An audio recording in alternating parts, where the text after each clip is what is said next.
Руководитель межрегионального управления Федерального агентства по делам национальностей Сергей Разживин лично приехал, чтобы поздравить ветерана Великой Отечественной войны Магомеда Мидарова с приближающимся важным праздником Днем Победы.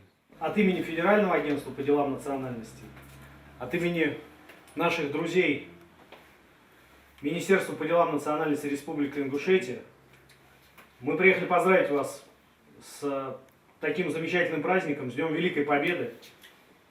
От всей души примите от нас подарки, примите пожелания крепкого здоровья, чтобы с хорошим настроением смотреть парад Победы.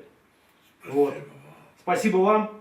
Поздравительное письмо, подарки и признание за заслуги. Гости приехали не с пустыми руками. Также ветераны Великой Отечественной войны поздравило руководство регионального Миннатса, представители различных национально-культурных автономий и советник главы региона по русскоязычному населению. Магомед Мидаров – единственный оставшийся в живых в Ингушетии участник Великой Отечественной войны. В октябре этого года он отметит свой вековой юбилей. На фронт Магомед Хасултанович ушел в 18-летнем возрасте, почти с первым призывом. В составе пехотного отделения 47-й стрелковой бригады принимал участие в героической обороне Москвы. Сейчас ветеран в силу возраста многое подзабыл, но история все помнит, она не подлежит забвению. В начале 1942 года Магомед Хасултанович был направлен в Белоруссию организовывать партизанское движение. Через короткий промежуток времени стал командиром многонационального партизанского отряда, насчитывавшего более 100 бойцов.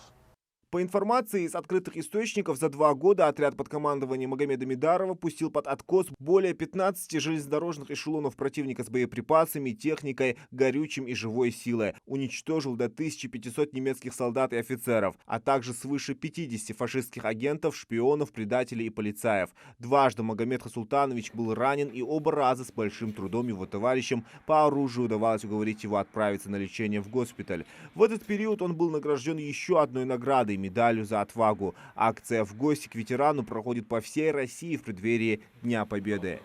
В лице центрального аппарата, в лице межрегионального управления, совместно с Министерством по делам национальностей, в данном случае Республики Ингушетия, и с каждым министерством по делам национальностей, вообще с КФО, мы, конечно же, присоединились к этой акции, которую считаем очень важной, очень нужной, чтобы поддержать ветеранов, потому что им не так много надо, им на самом деле нужно наше внимание, нужна память. И мы, конечно же, едем по всему Северному Кавказу, по каждому региону, в каждом регионе посещаем, так же, как здесь в Республике Ингушетия, ветеранов, пытаемся как-то поднять им настроение в преддверии парада на 9 мая, в преддверии 79-й годовщины Великой Победы. В преддверии такой памятной даты, конечно же, и мы не смогли остаться в стороне. Сегодня посетили и призываем всех наших жителей посетить нашего ветерана, отдать дань уважения, отдать честь перед теми заслугами, которые он завоевал. Группировка немецких войск под Москвой была полностью разгромлена. За мужество и героизм, проявленные при обороне Москвы, Магомед Хасултанович был награжден орденом Отечественной войны первой степени. Благодарные потомки помнят и чтят подвиги предков. Наши фронтовики, наши отцы, деды завоевали. Это, конечно, знаменательная дата для нас. Это замечательный праздник. Мы об этом не забываем. Сегодня мы присоединились к акции, которому дал старт Дом народов России. Мы присоединились к этой акции. Нету такого семьи, нету такого дома, который за сегодняшний день не воевали, сегодняшний день не приобрели.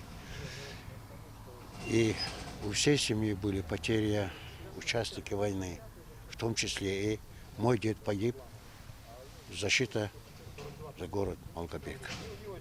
Спасибо им. Благодарим, всю жизнь будем их чтить и благодарить.